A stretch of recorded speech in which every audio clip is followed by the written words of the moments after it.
Kepriwe Kang? Ya, zaman dulu live kayak gini ya ngeri banget.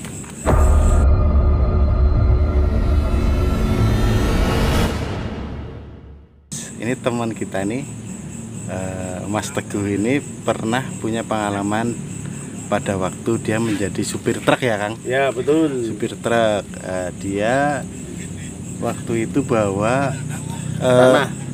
dam truk ya? Bawa tronton. Oh, tronton. Bukan dam, tronton biasa. Tronton biasa. Cuman muat pasir silika. Oh ya, oke dari guys. Blora. Ini kita mau coba dengerin pengalamannya Mas Teguh waktu bawa truk. Gimana Mas pengalamannya Mas? Ya, pengalaman. Perkenalkan dulu Mas. Perkenalkan, nama saya Teguh Rawono. Ya, Mantan siap. driver truk Trijaya Cilacap. Sekarang jadi security di Bank Sekarang BNI guys. jadi security. Oke, ceritanya gimana Mas dulu? Ceritanya gini Mas Rizky. Pengalaman saya waktu zaman dulu saya itu pernah bawa pasir silika dari Blora sampai ke Cilacap. Pasir silika itu pasir yang gimana? Pasir silika itu pasir yang buat bikin semen, bahan semen Mas. Iya. Oke, awal mula ceritanya langsung aja. Awal mula cerita itu saat itu saya perjalanan pulang dari Blora sampai ke Cilacap. Blora ke Cilacap. Ya betul. Itu kan membutuhkan waktu yang sangat lama. Paling enggak itu 1 malam baru sampai di Cilacap.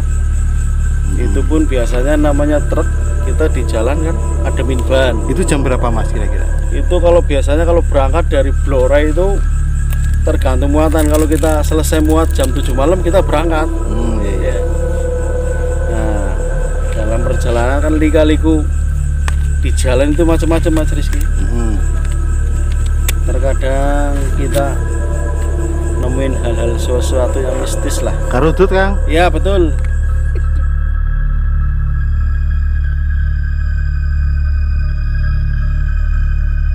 Menutut gila. Ya sudut lah.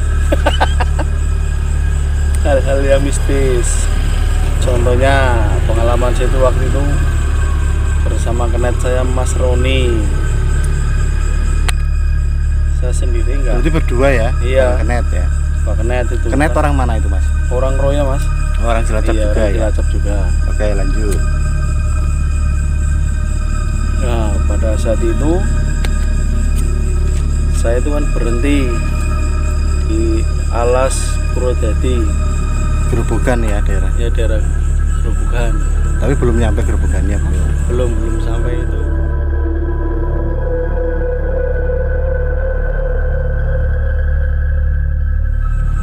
Waktu itu saya tuh kepingin kencing. Nah, saat itu saya kencing itu nggak ada apa-apa Mas.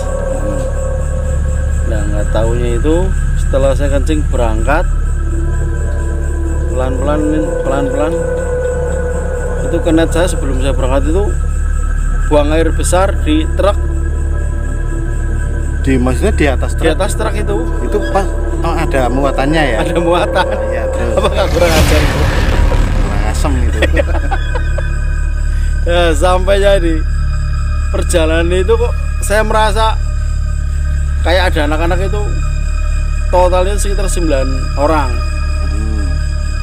Itu kayak ketawa. Tapi orang saya udah biasa hal-hal seperti itu ya. Jadi 9 orang itu orang apa? Itu 9 orang itu bukan orang Mas Rizky. Oh, jadi seperti Lembut lah, seperti anak-anak itu. Oh, anak-anak. Iya, seperti anak-anak itu bermain tuh. Nah, bermain tuh airnya ngikut kita. Dalam perjalanan pun kita kayak seolah-olah dibantunya itu jadi kenceng itu Mas, kenceng. Terus ban itu nggak kerasa panas. Seharusnya pada waktu jalan ya? Iya, pada waktu jalan. Seharusnya itu kan kalau supir truk rata-rata perjalanan 2 jam 3 jam itu kan kita harus berhenti ngademin ban. Lah itu bisa saya setut dari Purwodadi untuk masuk Alas Purwodadi itu sampai Cilacap Saya jam 4 pagi udah sampai mas.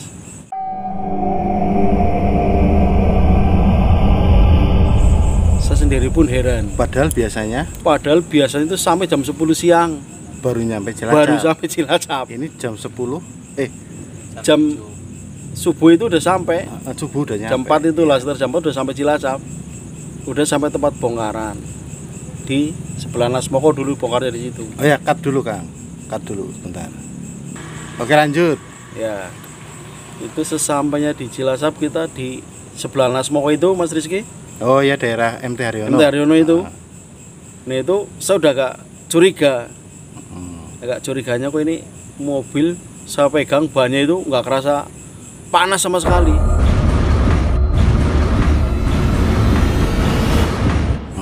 Nah di situ saya udah curiga. Ini berarti 9 anak-anak ini benar-benar membantu saya perjalanan dari mulai Alas Purwodadi itu sampai Cilacap. Biasanya itu perjalanan itu sampai jam 10 paling enggak lah. Jam siang pagi. Pagi baru baru nyampe sampai ya? Cilacap itu. Ini kok subuh gitu. Nah ini kok subuh jam 4 lagi. Saya sendiri kan jadi bingung loh waktu itu. Nah ini baru pertama kali ini. Saya pun sering dinamanya diikutin mistis-mistis seperti itu sering mas. Tapi baru kali ini ngalami yang benar-benar luar biasa itu. Nah sampainya di bongkaran itu kan saya langsung pulang. Nah begitu sampai rumah istri itu saya kok ada anak-anak ini ngikutin saya. Ini 9 anak ini gemblok terus itu. Nah dalam perjalanan mengikutinya gemblok gimana mas? ngikutnya itu ikut di punggung semua mas. Oh gitu. Iya. Terus Itu berat banget di punggung ini. Aku sih ngendong ngopo ki, hai ku abot temen gitu. Saya tuh kayak kerasa itu. Nah sampai di tikungannya Pak Kardi itu nyenantu kan? Iya. Di situ tuh kan masih jam 4. Itu di situ pun ada satu orang. Itu satu orang Itu bukan orang manusia, bukan. Tak kira itu kan anaknya Pak Banto. Oh iya. Nah, tak kira anaknya Pak Banto itu. Oh, dikirain tetangga. Nah, dikira anak tetangga. Sama saya tak usir. Duh, masih pagi-pagi kok udah bermain itu. Nah, saya itu waktu itu nggak ngeh kalau anaknya Pak Banto itu udah meninggal. Saya itu nggak ngeh. Itu di bawah lampu itu. Masuklah saya ke rumah. Terus dia udah pulang juga tak usir waktu itu. Pulang lari pun arahnya ke rumahnya Pak Banto. Nah setelah sampai rumah baru mandi sekitar 5 menit nggak ada itu. Nah ini anak kok minta pulang. Yang 9 itu? Yang 9 ini iya minta pulang ke Blora. Lah saya jawab, loh kok minta pulang ke Blora? Bentar guys. Jadi gini teman-teman, Mas Teguh Rahono ini dia memang mempunyai seperti indera keenam gitu ya mas, kira-kira ya, bisa dia pada waktu itu bisa melihat penampakan pada waktu di truk itu ya, makanya sampai detik itu masih diikuti sama anak-anak tadi yang dari Blora ya. Iya betul. Anak hantu gitulah istilahnya ya. Oke teruskan mas. Nah, itu saya habis mandi sekitar kurang lebih 5 menit. Saya duduk, saya kan nggak pernah ngopi, nggak pernah apa. Subuh itu ya? Subuh itu mau menjelang azan itu. Kalau dulu kan azan subuh jam 5. Ya, itu ya? Menjelang azan ya? Menjelang azan itu. Nah, setelah saya duduk, nih anak minta pulang rengek. Nah, akhirnya kan saya tanya, lo kok minta pulang kenapa? Kamu ngikut kesini sendiri kok minta pulang, ikut saya suruh nganterin pulang. Iya. Terus dia jawab, loh yang kurang ajar ini temenmu itu. Nah, saya kan bingung, kurang ajar gimana maksudnya itu untuk Mas Rizky.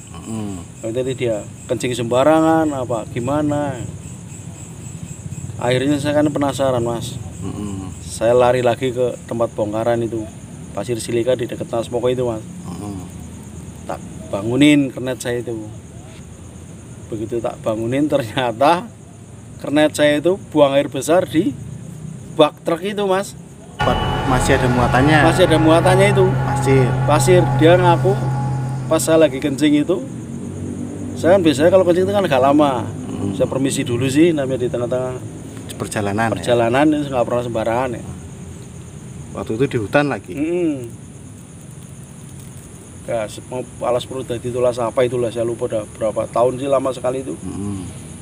Nah saya tanya ini karena tak bangun dia itu, iya mas ngapurane aku buang air besar neng dhuwur truk karena aku truk ya. Iya di atas truk karena aku takut kurang ajar kok ya, jangan wani kayak gue jadi ketutan nyong tak gitu kan Mas Rizky. Iya itu maksudnya jangan lagi-lagi. Iya jangan lagi-lagi maksudnya kayak itu, berbuat seperti itu. Ini kan truk biasanya sama saya buat wiridan. Jarang lembut ngikut sampai sini loh, biasanya paling ikut sebentar di jalan terus dia biasanya rumahnya lepas, mana gitu itu ya. Turun itu biasanya seperti itu mas. Loh, akhirnya kan tak suruh buang itu, begitu dibuang karena mau menjelang subuh, saya kan tahu ini menjelang subuh ini. Setelah dibuang saya kembali lagi ke rumah. Tak jawab sama saya itu 9 anak-anak ini lembut ini yang menyerupai anak-anak ini, saya bisa mulangin kamu paling besok setelah dapat muatan ke arah Solo, ke arah Solo. Tapi saya tak istirahat dulu lah. Tuh dilalah itu ya, mungkin dia itu udah kepingin pulang Mas Rizky. Setelah bongkar pasir silika itu pagi jam 8, kan bongkar minimal itu 2 jam. Soalnya belum dump truck sih, masih tronton biasa. Nah itu 2 jam selesai bongkar. Itu jam berapa itu mas? Pagi mas. Masih pagi. Masih ya? Pagi itu udah bongkar. Nah setelah dibongkar, tahu-tahu pengurus ini telepon sama saya, suruh dimuatin lagi, suruh dimuatin semen lagi. Muatlah kernet saya. Waktu itu belum ada HP Mas Rizky. Iya. Itu kira-kira tahun berapa itu ya Mas? Itu sekitar 96 apa ya kalau nggak salah ya. Oh iya iya. HP masih banyak yang jadul. HP masih banyak jadul tapi saya belum bisa beri apa itu Mas Rizky waktu itu tuh. Biasalah nama supir truk kan tahu sendiri. Betul. Hiburan terus tahunya itu loh. Nah akhirnya dimuatin lagi itu ke Cilacap itu, pabrik semen. Di pabrik semen itu ternyata yang ikut saya itu ledekin terus sama itu loh. Itu yang ikutin yang 9 orang itu, yang 3 itu 9 bayi ya. Iya, yang 3 orang ini ngeledekin ini terus kernet saya ini. Katanya itu muat di semen, muat 24 ton itu hitungan menit Mas Rizky. Berarti padahal siang itu seolah-olah itu tenaganya dibantu ya. Nah itu yang jadi heran itu saya itu. Akhirnya begitu selesai muat kernet itu kan nyamper saya itu, tapi kan posisi mobil masih udah di garasi gudang sana. Terus dia itu ngomong, mas berangkat kasih gitu. Berangkat kasih kenapa Ron? Terjawab kayak gitu. Kenapa? Aku takut mas. Kok kayaknya ngeledekin terus ini loh. Ya makanya jadi orang itu jangan sembarangan. Walaupun itu tanah kan tanah ada yang tunggu mas. Ayo loh mas pakai gitu kerengkeng terus loh. Takut ya? Takutan Mas Rizky. Akhirnya kan saya mau nggak mau tidur sebentar.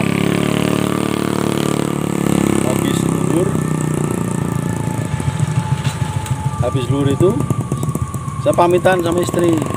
Kebetulan waktu itu saya masih pengantin baru apa ya? Iya. Okay. Saya pamitan, istri agak cemburut ini. Baru pulang kok berangkat lagi. Namanya tak jelasin, namanya Dewa lagi rame banget bu. Eman-eman lah itu. Lumayan. Nah, kebetulan yang sisanya ini kan tetap masih ngeblok di badan saya itu. Oh ya, yang bayi-bayi itu. Bayi-bayi itu loh. Iya. Yang kayak duyul itu kan masih ngeblok di badan saya ini. Akhirnya habis luhur itu saya berangkat. Itu pun aneh lagi Mas Rizky. Perjalanan siang. Mulai jam 1 itu. Oh, start dulu ya. Start dulu, iya. Jam 1 itu saya start di pabrik semen. Iya. Perasaan saya itu saya udah berangkat pelan. Saya waktu itu ngantuk, Mas. begitu ngantuk les itu. Karena Itu padahal nyupiri ya Pak? padahal nyetir itu saya. Nah, Itu kalau nggak salah saya arah dari Buntu ke selatan dikit lah. Buntu Cilacap ya? Iya, Buntu Cilacap itu arah ke Sumpyuh. Nah, saya tuh kerasa ngantuk di Sumpyuh, Mas.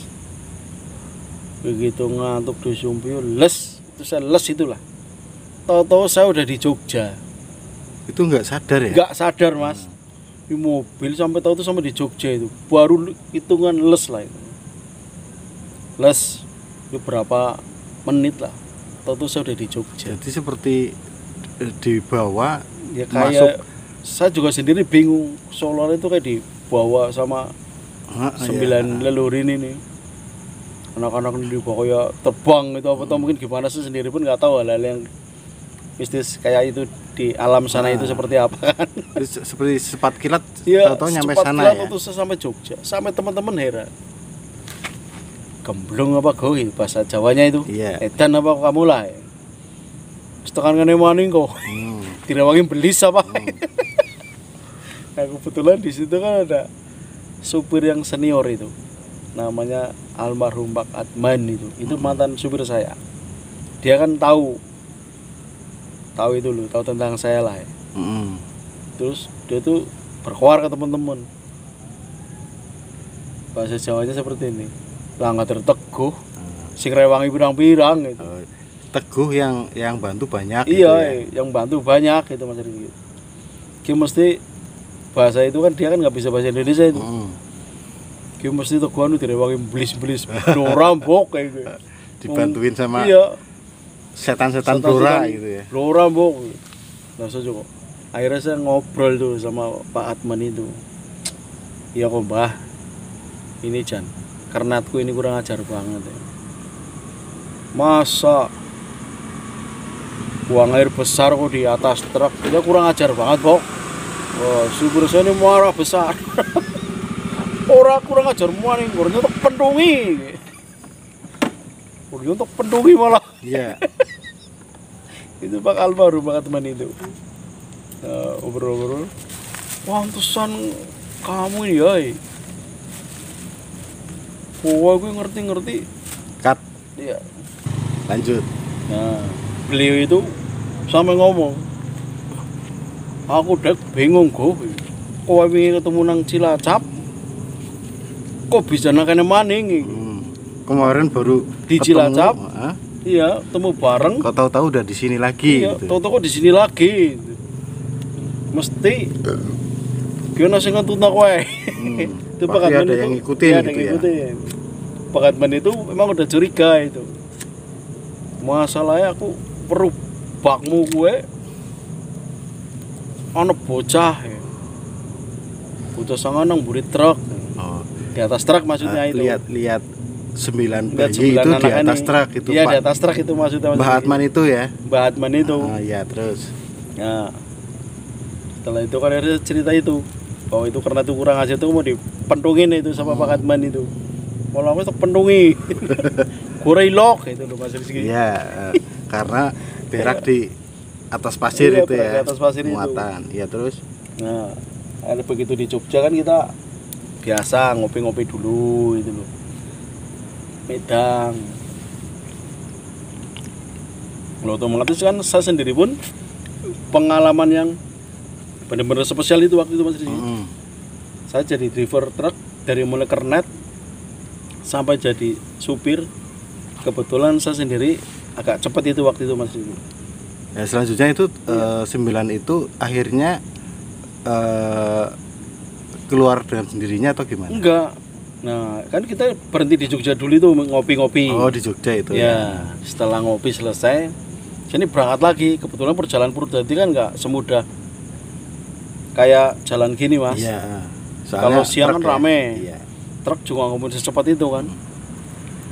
Nah, saya jalan lagi tuh Mas Rizky, udah ketemu ngobrol sama Pak Adman itu. Wis balik nang ana itu. Kok malah ganggu terus? Maksudnya Suruh pulangin. sosoknya suruh pulangin, Iya, suruh biar dipulangin. nggak ganggu gitu ya. Ya, dia sendiri pun pulang bisa sebenarnya. Tapi kan karena ada yang bikin gara-gara itu, karena saya itu yang jalari. Jadi dia maunya manja, kita dianterin pulang. Iya. Nah akhirnya kan saya berjalan lagi nih, saya berjalan sambil sholawatan, masuklah saya di ring road Jogja Solo itu mas. Di situ pun aneh lagi mas. Itu masih siang apa udah malam? Itu udah sekitar mau masuk maghrib. Oh ya. Ya mau masuk maghrib. Itu aneh lagi. Ya. Masuk maghrib, saya ini perjalanan itu kok kayak cepet banget mas. Nah itu tau-tau saya udah mau masuk Purwodadi. Oh iya. Itu bosan sampai jalan mati itu bingung. Kok ini senang kayaknya ya Ron gitu. Saya ngomong sama Kernet itu. Kernet itu nggak mau ngomong apa ketakutan itu. Oh, jadi Kernetnya masih takut gara-gara itu ya? Iya masih tahu itu.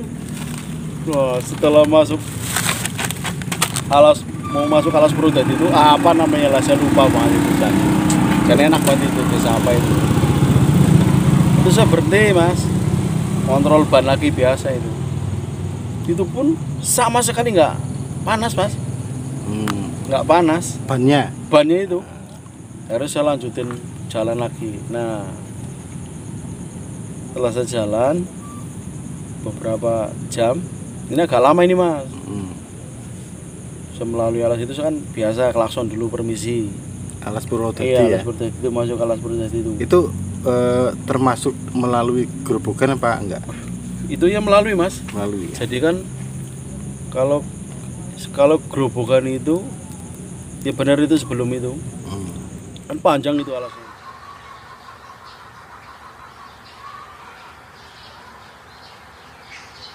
Itu panjang. Nah setelah jalan itu agak pelan kan melewatin ini dong. Nah setelah udah masuk alas itu di tengah-tengah itu ya 9 anak-anak ini itu bermain-main mas. Ban saya digoda turun berarti ya? Iya, ikut ban turun. Gembes. Ban saya depan gembes. Apa nggak kurang ajar dikerjain itu? Ya? Dikerjain itu bannya gembes itu. Begitu gembes dua-duanya lagi kan otomatis ban depan gembes. Bingung mas gimana caranya itu. Akhirnya saya kan nggak bisa jalan. Begitu nggak bisa jalan, dilala kan saya biasa itu punya kopi itu di mobil sasetan. Kopi dulu. Kernet itu dulu. Saya nggak bikin kopi itu buat bikin itu. Tak bikinin kopi itu anak-anak itu. Iya. Buat dia. Berarti pakai air dingin? Enggak, ada air tremos. itu. Tremos tapi kan saya bawa beli. Kalau zaman dulu kan tremosnya gede itu. Iya. Enggak kayak sekarang canggih yang kecil itu mas enggak. Iya. Itu buat tremos itu besar langsung itu. Dibikinin kopi. Tak bikinin kopi itu. Bikinin. Terus tak istilahnya tak bikinin sesaji lah. Iya. Ya mau aneh loh ban kenapa apa enggak kok ban depan itu jarang gembes mas. Iya. Kalau nggak kena paku itu tak tengokin nggak ada paku nggak ada apa-apa. Kasih minum lah tuh sebelah anak ini. Kasih minum sama ada jajan itu kan saya sering ngemil itu. Kalau zaman dulu kan ngemil-ngemilnya paling sleeping. Iya. Sama ya cemilan lah. Ya pokoknya itulah taruh di situ terjawab. Mau cepet sampai apa enggak? Kalau mau cepet sampai, ayo direwangi, dibantu lah. Biar cepet sampai. Sudah lalu, belum istirahat nih. Demi jenengan, saya di rumah pun istirahat hanya beberapa jam. Udah, tak jawab gitu mas. Pasrahin, bisa ngelayang-layang sebentar lah. Iya. Ngelayang-layang gelar tiker itu kan, kalau setiap driver itu kan bawa tiker itu setiap supir truk. Layang-layang sebentar. 15 menit lah. Itu di area tengah hutan. Di area tengah hutan itu. Karena saya itu diem takut. Iya. Nah setelah beberapa menit tak tengok lah ban itu. Toto udah keras lagi mas. Udah kembali seperti semula. Apa nggak naik itu kan? Aneh banget itu mas. Itu udah kembali semula. Akhirnya saya tutup jawab. Oh ya wis terima kasih sudah membantu saya, tak anterin sekarang. Terus tak jawab lagi, kalau mau cepet aku dibantu sampai Blora itu biar cepet. Terus sana itu nggak mau jawab nggak apa, kalau gitu kan nggak mau jawab cuman gitu dok. Nah setelah saya naik syarat ya. Iya berdoa jalan lagi nih di Lala itu namanya saya bawa muatan itu kayak nggak bawa muatan mas Rizky, kayak bawa bis weng tanjakan Padahal itu muatan semen. buatan semen itu padahal itu seolah-olah kayak bis Sumber Kencono kalau dulu kan Sumber Kencono itu saya bisa sampai balapan sama Sumber Kencono itu Mas Rizky. Nah ini sih bis ini sampai bingung sampai ngelakson saya terus ini supir edan apa bahasanya itu Iya. kok bisa melayu buanter tenan Padahal tronton muatan semen. 24 ton itu. Wah, dia sekenceng. Aturan itu kan kalau dari Alas Purwodadi sampai Blora kan bisa sampai perjalanan masih kalau truk muatan itu kalau yang normal itu kan bisa sampai 6 jam lagi Mas. Saya 6 jam lagi karena berhenti sih. Nah di Lalau itu saya dibantuin itu sih. Bantuin Cileluhur ini. Saya itu cuman hanya beberapa jam udah sampai di Blora ini. Udah lewatin Dallas Blora. Udah di di Bloranya posisi ini, di lokasi ini. Nah, di lokasi itu kebetulan kan semen itu masih posisi muatan, Mas. Bongkarnya kan kita harus bongkar dulu kan. Tapi sesampainya kita di tokonya itu, kita belum ke posisi lokasi yang mau kita ambil pasirnya itu belum. Baru sampai di lokasi toko. Di toko itu. Nah, tapi ini si anak ini udah bisa pulang sendiri loh. Oh, udah iya, keluar. Udah pulang sendiri itu loh. Pamitan. Pamitan sama Keret pun dipamiti itu loh. Tapi jadi kan Keretnya juga waktu itu mengetahui juga ya ada. Cuman dia nggak mengetahui, cuma dia perasaan dia aja Mas. Iya. Perasaan kok aku merinding Mas. Dipamit itu dikelitik itu Mas. Kelitik itu sampai ketakutan. Nah setelah dia pulang itu pamitan sama saya, terima kasih itulah. Terima kasih. Otomatis kan saya itu waktu itu udah malam Mas. Sekitar jam? Hampir jam 11-an itulah. 11 ya. 11-an itu kan. Saya kan istirahat. Setelah istirahat, saya sempat ketiduran karena saya kan tidur hanya beberapa jam. Begitu ketiduran, ya nggak tahu ini ya, nggak tahu siapa lagi nih ya, apa itu emang masih bantuin apa gimana. Tahu-tahu itu semen saya itu udah berada di gudang. Udah di gudang udah toko di gudang, itu. Toko itu. Aneh banget ya. Jam 5:30 pagi itu udah rapi terpal. Terpal udah rapi, udah diikat. Terus posisi semen itu udah Di luar tersusun ya? rapi. Iya. Kita tinggal ngecapin DO waktu itu. Sampai kulinya pun bingung, sing bongkar sopo Mas. Padahal di situ kuli-kuli mungkin Padahal di nungguin kuli ya. kan setiap itu pasti jam 6:30 pasti ada kuli di situ, kuli bongkar itu. Yo, itu kan kuli itu protes. Mas, wong di sing bongkar, orang mana yang bongkar? Saya jawab, lu aku dewe gak ngerti Pak.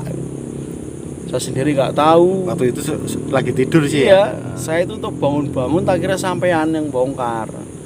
Saya tuh udah nyiapin uang rokok. Uang bongkar lah iya, ya. uang bongkar itu. Buat kuli-kuli itu.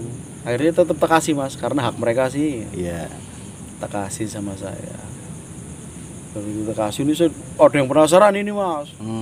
Ngobrol-ngobrol sama Yari saya cerita. Ya Pak, aku emang dari Cilacap, dari Blora waktu itu muatan sampai Cilacap aku dipeloni yang lelembut Pak. Iya, arek-arek cilik. Diikutin lembut gitu ya. Diikutin lelembut. Anak-anak kecil sampai Cilacap otomatis kan dia nggak bisa tidur Pak, ganggu. Dia itu minta pulang ke Blora tapi nggak mau pulang sendiri. Padahal kalau dalam istilah bahasa leluhur itu kan pulang hitungan menit sampai dimanapun nih. Tapi ini anak-anak wah kurang ajar ya Mas. Iya Pak, makan aku yo heran nih. Sampai Blora itu segala mulai dewe Pak. Mau pulang sendiri gitu. Nah itu tuh akhirnya kan dia itu waktu itu kan masih ada nomor togel apa ya, kalau dulu kan SDSB ya. Nah, itu kan kalau daerah selatan itu sangat ramai Mas, daerah selatan itu. Kebetulan saya dulu nggak seneng nomor sih. Kalau saya judi saya seneng, tapi kalau nomor nggak seneng. Nah itu nomornya dipasangin itu Mas, nomor plat mobil saya itu waktu itu, truk saya itu. Nah ngobrol-ngobrol saya nggak tahu, terus saya tinggal pulang ke Blora itu. Nah saya berjalan kan setelah saya bongkar ngobrol sama itu kuli itu, saya berangkat lagi ke Blora, ke lokasi ini. Nah, sampainya di lokasi. Itu lokasi apa? Lokasi Pasir. pasir itu Mas, kan iya. di hutan itu. Itu di hutan. Lokasinya itu ngambil tanahnya itu. Alas Blora ya. Iya, di Alas Blora itu. Kebetulan di situ kan karena anak-anak udah pulang. Ini jadi saya udah pikirannya udah tenang Mas. Ini udah tenang. Udah tenang, saya bisa tidur. Sampai di situ pun dilala kan antrinya panjang lebar itu. Nah, setelah itu saya istirahat. Antri ada waktu itu kalau nggak salah 19 mobil. Ya, 19 mobil. Ya udah, setelah itu selesai udah Mas, tugas saya mengantarkan itu. Saya terus ngomong sama kernet, jangan lagi-lagi. Pokoknya mobil itu kalau lagi posisi muatan tanah, jangan berani-berani kencing di atas ataupun apalagi BAB. Nggak boleh. Kadang-kadang kan kernet ada sembarangan. Soalnya tidur di atas itu sih kandang ketek itu. Itu kandang terpal, kalau bahasa driver kan, bahasa supir kandang ketek itu Mas, buat tidur. Kandang monyet gitu ya. Kandang monyet itu lah. Nah, disitulah Mas pengalaman saya. Jadi sampai di situ ya. Setelah sampean nganterin sampai Blora ya, mereka terus turun ya. Turun, pulang sendiri. Jadi memang tahu udah hilang gitu. Jadi memang dari awalnya juga sama sampean setidaknya diurusin gitu ya. Iya, sama-sama urusin. Bukan malah diusir-usir gitu ya. Soalnya kalau diusir itu kan namanya barang kayak gitu pasti ngamuk Mas. Iya, efeknya di keluarga saya itu. Mending dianterin dianterin, kita openi lah maunya gimana. Terus itu. Ini Mas, saya mau tanya, barangkali itu dari anak-anak itu mungkin ada yang pernah menyampaikan pesan atau apa, itu gimana, ada nggak? Enggak Mas, itu hanya menyampaikan cuman pesan terima kasih. Ya pesannya itu jangan sembarangan lah ya. Jadi intinya mereka itu merasa terganggu. Penunggu alas itu Blora situ ya. Alas Blora situ. Itu kan tempat mainnya mereka. Iya. Jadi berarti karena di pasirnya itu ya, iya, di lokasi ya? Gunung itu kan modelnya gunung, kalau pasir pegunungan itu, ya. Pegunungan itu. Iya. Gunung itu kan nanti dikeruk itu. Nah, dikeruk terus diambil ke lokasi yang agak datar. Iya. Dilangsir sama truk kecil itu. Baru kita muat lagi istilahnya. Itu kan tidak boleh itu sembarangan itu loh Mas. Iya. Oke, jadi teman-teman, ini pengalaman dari Mas Teguh Rahono bahwa mungkin nggak cuma Mas Teguh Rahono saja, banyak supir-supir truk tuh mengalami seperti itu ya guys. Iya, banyak. Jadi setidaknya kita tahu pengalaman dan ini untuk bisa menjadi pelajaran. Lembut juga, kalau kita hargai juga dia akan menghargai gitu ya. Betul. Oke, terima kasih Mas Teguh Rahono. Sama-sama Mas Rizky. Semoga untuk pekerjaannya sekarang semakin lancar dan semakin sukses. Amin. Terima kasih. Wassalamualaikum warahmatullahi wabarakatuh. Waalaikumsalam warahmatullahi wabarakatuh.